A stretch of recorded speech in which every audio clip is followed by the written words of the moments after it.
بسم اللہ الرحمن الرحیم۔ ناظرین، قیامت کا علم تو اللہ تبارک و تعالیٰ ہی کو ہے، لیکن اللہ نے اپنے رسول حضرت محمد صلی اللہ تعالیٰ علیہ وسلم کے ذریعے ہمیں چند نشانیاں ضرور بتا دی ہیں۔ ترمذی شریف کی حدیث ہے کہ قیامت کی نشانیوں کا انتظار کرو جو پے در پہ اس طرح آئیں گی جیسے موتیاں جس کی لڑی ٹوٹ گئی ہو وہ یکے بعد دیگرے گر رہے ہوں۔ اس وقت عالمی سطح پر جو فتنے پیدا ہوئے ہیں اس میں سے ایک بڑا فتنہ ہے ہم جنس پرستی جیسے غلیظ کام کو انسانی حقوق کی خود ساختہ فہرست میں شامل کرنا۔ اقوام متحدہ کا the universal declaration of human rights یعنی انسانی حقوق کے عالمگیر اعلامیے جسے تقریباً پوری دنیا نے سائن کر دیا ہے، اس کی پہلی شق کا مطالبہ ہے کہ مکمل جنسی آزادی ہر انسان کا بنیادی حق ہے، یہاں تک کہ ہم جنس پرستی کرنا بھی ہر انسان کا حق ہے اور اس پر کوئی سزا نہیں ہونی چاہیے۔ حالانکہ یہ وہ فتنہ ہے جس کی وجہ سے حضرت لوط علیہ السلام کی قوم پر عذاب آ چکا ہے، جس کا قصہ قرآن کریم میں واضح طور پر موجود ہے نا عجیب سی بات؟ ہر مسلمان کے لیے یہ بات بڑی ہی عجیب ہے، اور ایک ان پڑھ مسلمان بھی اس غلیظ کام کا نام سنتے ہی گن کھاتا ہے۔ جو مسلمان اس گندگی میں اگر پڑ بھی جاتے ہیں تو وہ بھی اسے غلط اور گناہ ہی سمجھتے ہیں اور اپنے فعل پر نادم اور شرمندہ ہوتے ہیں۔ اسلام کے مطابق اس گھناؤنے جرم کی انتہائی سزا موت تک ہے۔ ناظرین، اللہ کے حرام کو حلال کرنا کفر ہے، بندہ اسلام ہی سے نکل جاتا ہے، اور یہ بڑا فتنہ ہے جو آج ہمارے سامنے ہے۔ اللہ کے باغیوں نے اس نظریے کو اسلامی معاشرے میں بھی پھیلانے کے لیے پورا زور لگایا ہوا ہے کہ مسلمان بھی ہم جنس پرستی کو اور زنا کو حلال کر دیں۔ اب اگر کوئی آ کر براہ راست کہے کہ بھئی ہم جنس پرستی حلال ہے تو مسلمان کا بچہ بھی سمجھ جائے گا کہ یہ غلط کہہ رہا ہے، وہ اس کی بات نہیں مانے گا بلکہ لوگ اسے اٹھا کر باہر پھینک دیں گے۔ اس لیے اللہ کے باغیوں نے دوسرا راستہ اختیار کیا ہے، اور وہ راستہ ہے دجال کا راستہ۔ دجل کہتے ہیں دھوکہ، التباس، ایلوژن پیدا کر دینا، کہ بات کو ایسا گھمایا جائے یا اس طرح سے پیش کیا جائے کہ اچھا خاصا سمجھدار بھی دھوکہ کھا جائے، اور یہی کچھ پوری دنیا میں کیا جا رہا ہے۔ آج میں آپ کے سامنے اس فتنے کے دو انٹری پوائنٹس رکھتا ہوں جہاں سے اسلامی رنگ دے کر اس فتنے کو پاکستان میں داخل کیا جا رہا ہے۔ پہلا انٹری پوائنٹ ہے تیسری جنس کا تصور۔ اللہ تعالیٰ نے قرآن پاک میں فرمایا ہے وَمِن كُلِّ شَيْءٍ خَلَقْنَا زَوْجَيْنِ لَعَلَّكُمْ تَذَكَّرُونَ۔ اس کا ترجمہ ہم جناب جاوید احمد غامدی صاحب کے ترجمہ قرآن سے پڑھتے ہیں، اور ہم نے ہر چیز کے جوڑے بنائے ہیں تاکہ تم یاد دہانی حاصل کرو۔ اس کا واضح مطلب ہے کہ اللہ تعالیٰ نے ہر چیز کے جوڑے بنائے ہیں۔ السلام علیکم۔ Shaoor institute and media network non نان پروفٹ ادارہ ہے۔ ہم ان تمام ماڈرن چیلنجز اور سماجی مسائل پر بات کرتے ہیں جن کی وجہ سے ہمارا اور ہماری نسلوں کا ایمان نشانے پر ہے۔ ہم جانتے ہیں کہ ہمارے ویورز کی اکثریت نے ہماری تمام ویڈیوز نہیں دیکھی ہیں، اور ایسا اس لیے ہے کہ اکثریت نے ہمارے چینل کو سبسکرائب نہیں کیا ہوا ہے۔ آپ کا ایک چھوٹا سا عمل نیکی کے پیغام کو لاکھوں لوگوں تک پہنچا سکتا ہے، تو چلیں شعور کے چینل کو سبسکرائب، فالو اور شیئر کر لیں۔ مرد کا جوڑا عورت کے ساتھ بنایا ہے، اس کو انگریزی میں بائنری کہتے ہیں۔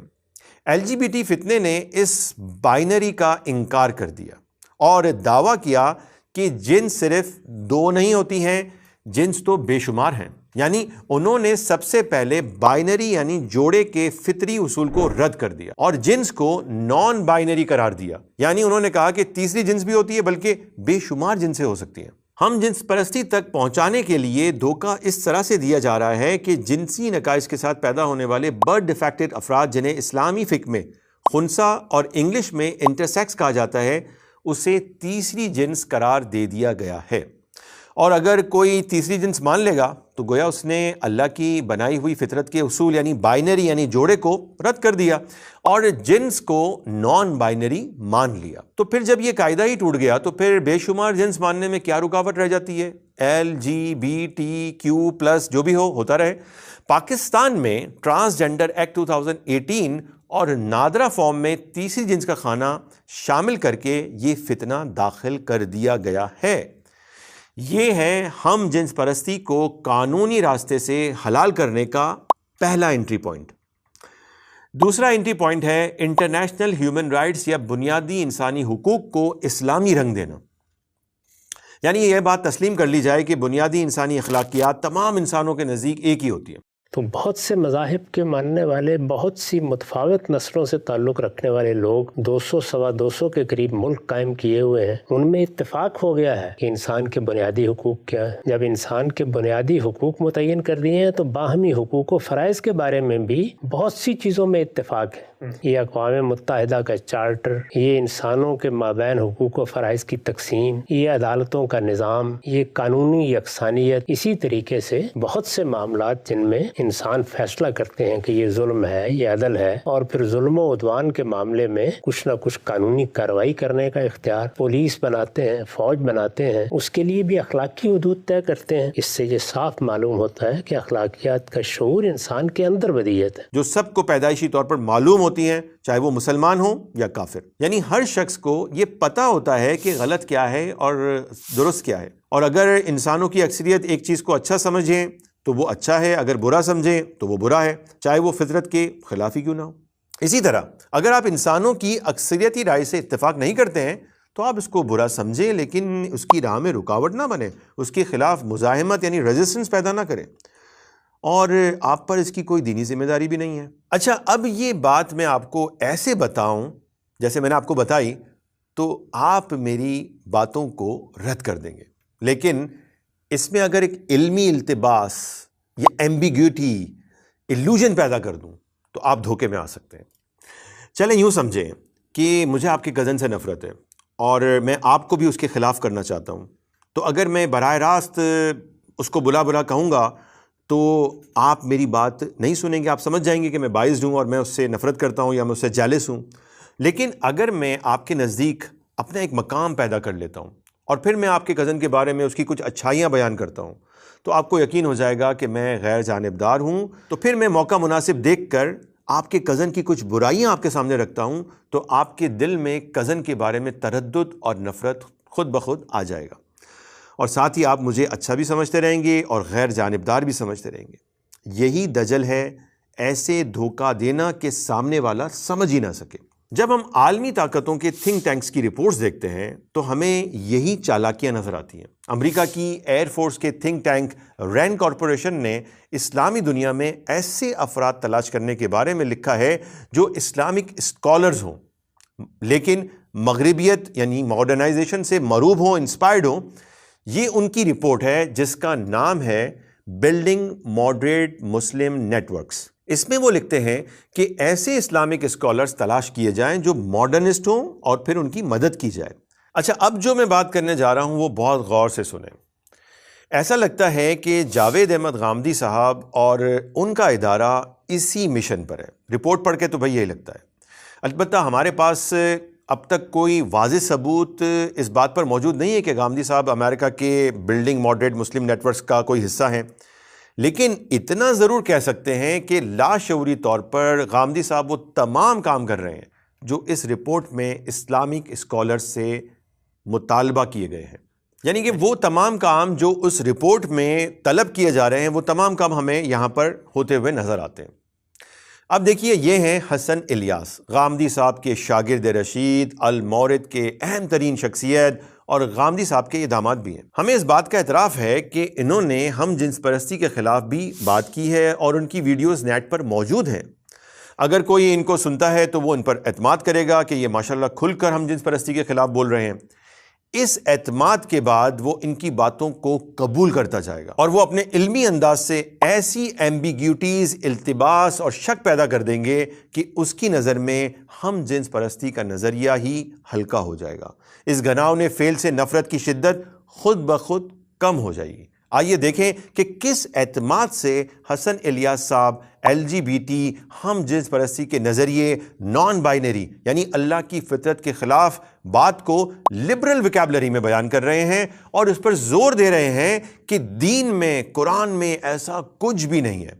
سنیے آپ. ایک بات بتا دی حکمرانی کے لیے کہ امرہم شورا بینہم، مسلمانوں کا نظم اجتماعی ان کے باہمی مشورے پر مشتمل ہوگا. مشورہ عورت کو سربراہ بناتا ہے، مرد کو بناتا ہے آگے بڑھ کے یہ اچھا موقع تھا قرآن میں، امرہم شورا بینہم، لیکن خواتین کو آگے بڑھ کے کہتا ہوں مرد یا عورت کو بنانے کے بجائے کسی دوسری جنس کو بنا دیتا ہے، دین کو اس پہ بھی کوئی اعتراض نہیں. یعنی اگر جمہوریت میں لوگوں کی اکثریت کسی تیسری جنس کو حکمران بنا دے تو دین کو اس پر کوئی اعتراض نہیں ہے. یہاں پر انہوں نے حق کے بجائے اکثریتی رائے کو فوقیت دی، یعنی ڈیموکریسی. اور 3 بار انہوں نے پورے اعتماد سے کہا ہے کہ میں آگے بڑھ کر کہتا ہوں. یعنی وہ اتنا آگے بڑھ گئے کہ اللہ کی حدود سے ہی باہر نکل گئے اور تیسری جنس یعنی نان بائنری جنس کو نہ صرف تسلیم کیا بلکہ حکمران تسلیم کر لیا، اور دین کے تمام اعتراض بلکہ احکام بھی اس سے اٹھا دیے اور حرام کو گویا کہ حلال کر دیا. یہ بات واضح رہے کہ ہماری نقد جو ہے وہ تیسری جنس کی اصطلاح پر ہے، جو LGBT کی بنیاد ہے، نان بائنری کی بنیاد ہے، اور یہ لبرل ویکیبلری ہے، اس کو اسلامی رنگ دیا گیا ہے. جبکہ حسن الیاس صاحب خود امریکہ میں رہتے ہیں اور وہ جینڈر آئیڈینٹی پالیٹکس کو اچھی طرح سمجھتے ہیں. اب ہمارا مطالبہ انہی کی زبان میں ہے، وہ ذرا سنیں. لیکن دین کے بارے میں ہمیشہ میں یہ عرض کرتا ہوں کہ جب آپ کہتے ہیں اسلام، کلیم ہے نا اسلام کے بارے میں، گویا میں یہ کہہ رہا ہوں کہ اللہ تعالیٰ نے یہ بات مجھ تک پہنچائی ہے کہ یہ میری منشا ہے، یہ میری خواہش ہے، یہ میرا حکم ہے، اس پر تم نے عمل درآمد کرنا ہے، اس کی تعمیل تم پر اب واجب ہو گئی. جب اتنا بڑا دعویٰ میں کرتا ہوں تو اس کے لیے ضروری ہے کہ میں اس کلیم کو ویریفائی کروں، کوالیفائی کروں، اور یہ بتاؤں کہ اللہ تعالیٰ نے یہ بات ہمیں کہی تھی. تو اللہ کی بات تو یا قرآن سے ہم تک پہنچی ہے یا سنت متواترہ سے ہم تک پہنچی ہے. قرآن مجید کا صفحہ صفحہ پڑھ جائیے، قرآن مجید کی آیت آیت کو کھنگال لیں، وہاں پر کہیں اس بات کا ادنا تذکرہ بھی نہیں ہے. جی حسن الیاس صاحب، آپ پورا قرآن پڑھ لیں، صفحہ صفحہ، آیت آیت، اور ہمیں دکھائیں کہ اللہ نے تیسری جنس کے بارے میں کہاں بیان کیا ہے. اچھا بھائی، جو ان کے ماننے والے ہیں وہ ناراض نہ ہوں، پورا کلپ ان کے چینل پر جا کر خود سن لیں. یہ 6 منٹ اور 35 سیکنڈ کا کلپ ہے، عورت کی حکمرانی کے بارے میں بیان کر رہے ہیں. شیطان نے کیسا دھوکے کا کام کروا لیا. یہ پہلا انٹری پوائنٹ تھا. دوسرا اس سے بھی خطرناک ہے، اور وہ ان کے استاد محترم جناب غامدی صاحب کا ہے. غامدی صاحب نے بھی ہم جنس پرستی کے خلاف کئی ایک کلپ ریکارڈ کروائے ہیں، وہ ان کے انٹرنیٹ پر موجود ہیں. لیکن یہاں دیکھیں وہ کس طرح سے اس کبیرہ گناہ کی نفرت کو کم کر دیں گے اور اس کے خلاف مزاحمت، ریزسٹنس بالکل ختم کر دیں گے. غامدی صاحب سے ایک سوال پاکستان میں فحاشی اور ہم جنس پرستی کو روکنے کے حوالے سے کیا گیا. اب ذرا خود سنیں. بطور مسلمان مجھے میرا مذہب یہ حکم دیتا ہے، اگر میں حکمران ہوں، کہ میں فحاشی کے اور اس طریقے کے جو میرے مذہب میں فوج چیز ہے، جس طریقے سے یہ ہم جنس پرستی ہے، اس کو اور اس طرح کے ماحول کو روکوں. یا میرے مذہب کے نزدیک ایک پاکیزگی کا ایک خاص معیار ہے، تو میں ایسے ماحول کو فروغ دینے پر پابندی لگاؤں جس سے ان احکامات کو وائلیٹ ایک شہری کر سکتا ہے. تو یہ تو وہ کرے گا اور اس کا حکم دے گا. تو یہ جو آپ سیکولرزم کی بات کر رہے ہیں یا مطلب کہ جس پیٹرن کی بات کر رہے ہیں اس کے خلاف نہیں ہوگا، استبداد نہیں. میں تو خیر سیکولرزم کا لفظ نہیں استعمال کیا. جی سیکولرزم کا نام نہیں لیا، لیکن پورا فلسفہ سیکولرزم ہی کا بیان کریں گے. آگے سنیں. میں جو بات عرض کر رہا ہوں وہ یہ ہے کہ آپ کا جو حق قانون سازی ہے اس میں یہ بات تو مسلم ہے نا کہ اکثریت کی بنیاد پر آپ قانون سازی کر سکتے ہیں. آپ کو مذہبی لحاظ سے بھی جو بات کہی گئی ہے وہ یہ ہے کہ آپ امر بالمعروف اور نہی عن المنکر پر کھڑے ہوں گے. میں نے بہت بحث کر کے اس میں یہ بتایا ہے کہ معروف کا مطلب کیا ہے. معروف کا مطلب مذہبی احکام نہیں ہوتے. سنا آپ نے کہ معروف کا مطلب مذہبی احکام نہیں ہوتا. معروف کا مطلب ہے وہ مسلمہ اخلاقی اصول جن کو آپ بھی مانتے ہیں، جن کو میں بھی مانتا ہوں. معروف کا مطلب الذی عرف، یعنی انسانوں کے درمیان ایک چیز جانی پہچانی ہے. آپ ملاوٹ پر پابندی لگائیں گے نا، یا یہ کہیں گے کہ یہ اس کی آزادی ہے، ایسے ہی کریں گے نا. آپ بددیانتی، دھوکہ دہی، ان سب چیزوں کو روکیں گے تو اصل میں آپ اسی اصول پر جو قانون کی بنیاد ہے قانون سازی کریں گے. اس میں بحث ہوگی تو آپ کو پارلیمنٹ میں یہ بتانا پڑے گا کہ ایک مرد اور مرد کے مابین اگر تعلق قائم کیا جائے تو اس کے نتیجے میں حق تلفی کس کی ہوتی ہے، جان مال آبرو کے خلاف زیادتی کا کیا پہلو پیدا ہوتا ہے. اگر فرض کیجئے کہ پارلیمنٹ کی بحث میں آپ اکثریت کو قائل کر لیتے ہیں تو جس طرح آپ ملاوٹ کے خلاف قانون بناتے ہیں اسی طرح اس کے خلاف. یعنی وہ یہ بات کہہ رہے ہیں کہ امر بالمعروف و نہی عن المنکر کا مطلب 1400 سال سے مسلمان غلط ہی سمجھتے آئے ہیں. یعنی کہ ہم تو یہی سمجھ رہے تھے کہ نیکی کا حکم دینا اور گناہوں سے روکنا یہ ہے امر بالمعروف کا مطلب، لیکن ہم غلط سمجھ رہے تھے.